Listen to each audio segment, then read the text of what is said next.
नमस्कार, मैं ट्विंकल दीक्षित। आप देख रहे हैं इंडिया राइज टीवी। आइए नजर डालते हैं आज की कुछ खास खबरों पर। देश रहना चाहिए, जलवायु बचनी चाहिए। यूपी प्रदूषण मुक्त ऊर्जा का प्रदेश। नंद गोपाल नंदी। देश का औद्योगिक विकास हरित निवेश पर आधारित हो और ऊर्जा का प्राकृतिक भंडार मानव कल्याण के लिए हो। इसी उद्देश्य को पूरा करने के लिए राजधानी लखनऊ में होटल हयात में चौथे ग्रीन इन्वेस्टमेंट एंड सस्टेनेबिलिटी समिति 2024 का 3 चरणों में सत्र आयोजित किया गया, जिसके मुख्य अतिथि उत्तर प्रदेश सरकार के औद्योगिक विकास मंत्री नंद गोपाल नंदी और विशिष्ट अतिथि भाजपा के युवा नेता नंद गोपाल नंदी ने देश में उत्तर प्रदेश के पर्यावरण जलवायु संतुलन के साथ ही औद्योगिक विकास पर लोगों के सामने अपनी बातों को रखते हुए उत्तर प्रदेश के सरकार के प्रयासों की सराहना की।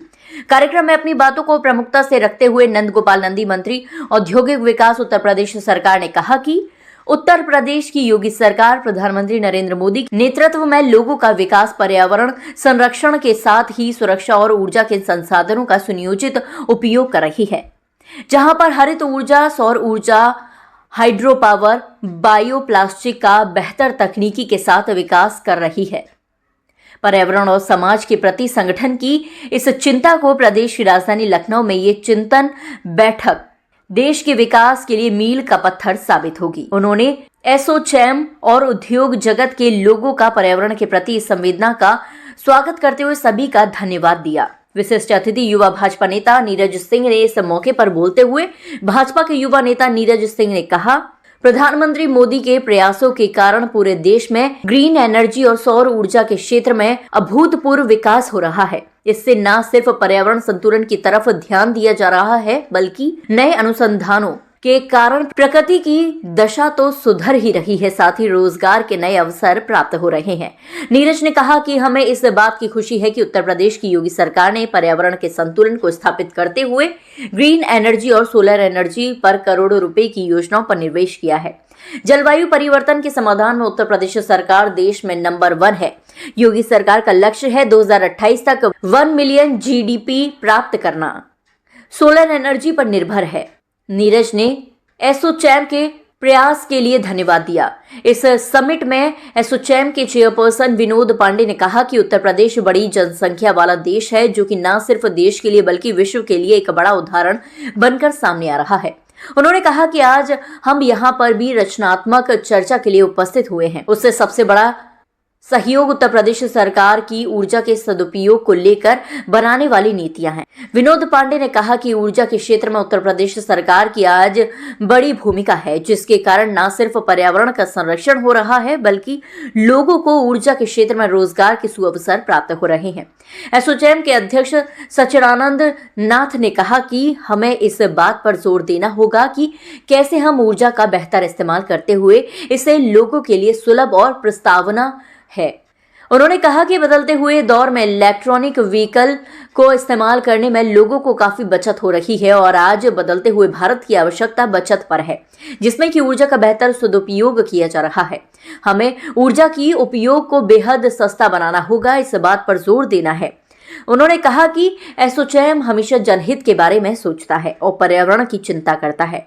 एसोचैम के को चेयरपर्सन सुधीर पानेकसरी ने कहा कि उत्तर प्रदेश की योगी सरकार इंडस्ट्रियों की समस्या दूर करने में सफल हुई है, जहां पर न सिर्फ अच्छी नीतियां हैं, बल्कि लोगों को रोजगार के पर्याप्त अवसर प्राप्त हो रहे हैं। सरकार का ध्यान बायो फ्यूल्स पर पूरी तरह से फोकस है। इस सत्र में बोलते हुए एसोचैम के राम बाबू ने कहा कि उत्तर प्रदेश में औद्योगिक क्षमता का लगातार विकास हो रहा है। यहाँ पर electricity, automobile, cement, steam, electronic vehicle, तमाम औद्योगिक क्षेत्र में पर्यावरण की चिंता के साथ बेहतर रोजगार के अवसर उपलब्ध हो रहे हैं और साथ ही साथ कार्बन के उत्सर्जन पर सरकार की चिंता लगातार बनी हुई है, क्योंकि पर्यावरण के लिए एक सार्थक संकेत है। प्लास्टिक के बेहतर यूज पर बोलते हुए डॉक्टर विपिन सपना ने कहा कि हमने सरकार के आगे अपने एक बड़े रिसर्च को सामने रखा है, जिससे कि प्लास्टिक के डिकम्पोज के बारे में सरकार के साथ अपने अनुसंधान को सामने रखते हुए इंडस्ट्री के विकास के बारे में अपना एक खाका प्रस्तुत किया है, जिस पर लगातार काम चल रहा है।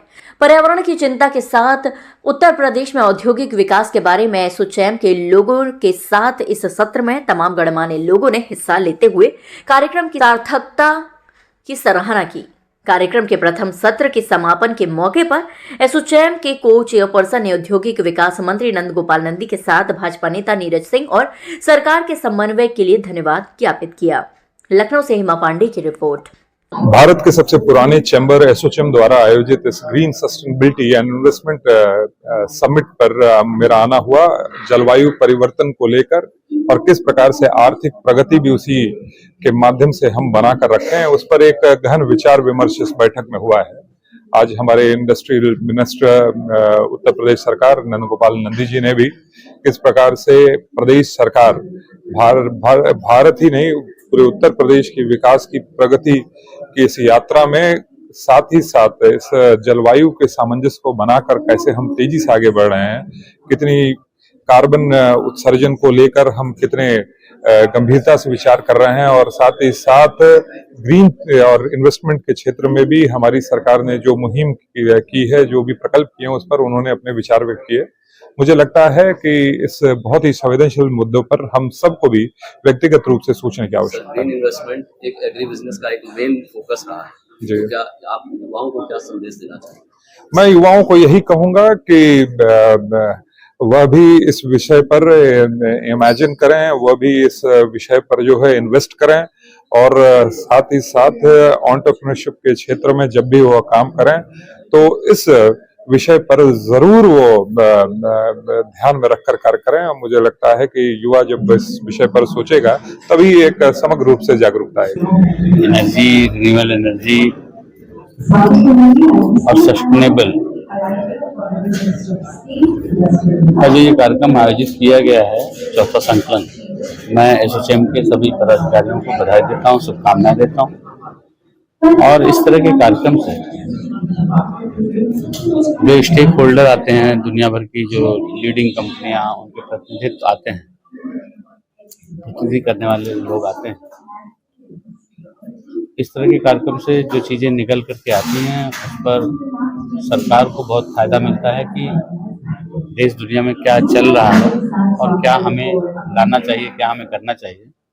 और आप सब विदित हैं, आदरणीय प्रधानमंत्री जी के नेतृत्व में इन 11 सालों में भारत ने एक लंबी छलांग लगाई है।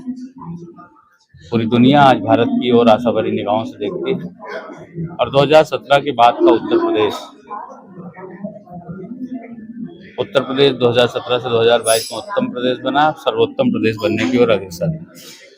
जहाँ 40 लाख करोड़ रुपए के एमओयू का आना, 10 लाख करोड़ रुपए की ग्राउंड ब्रेकिंग सेरेमनी होना, अभी हम लोग फिर आगे ग्राउंड ब्रेकिंग सेरेमनी करने जा रहे हैं।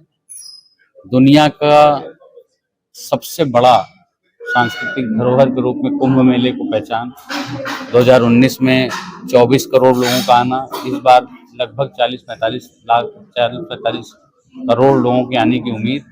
पूरा सज समर के कुंभ मेला हमने अपनी विरासत के साथ साथ, सांस्कृतिक धरोहर के साथ साथ आर्थिक गतिविधियों को भी बढ़ाने का काम किया और इस तरह के कार्यक्रम से आर्थिक गतिविधियों को भी बढ़ावा मिलता है। और जो उत्तर प्रदेश ने लक्ष्य रखा है $1 ट्रिलियन इकोनॉमी का, उस पर हम ठोस कदमों के साथ तेजी से आगे बढ़ रहे हैं। और इस कार्यक्रम के ऑर्गेनाइजर को और इस सारे स्टेक होल्डर जो आए हैं, सबको बधाई देता हूँ, शुभकामनाएं देता हूँ। उत्तर प्रदेश की सरकार कदम कदम पर आपके हर जायज मांग के लिए आपके साथ कदम से कदम मिला करके आगे ताजा खबरों से जुड़े रहने के लिए हमारे चैनल को सब्सक्राइब, लाइक, बेल आइकन दबाना ना भूलें। धन्यवाद।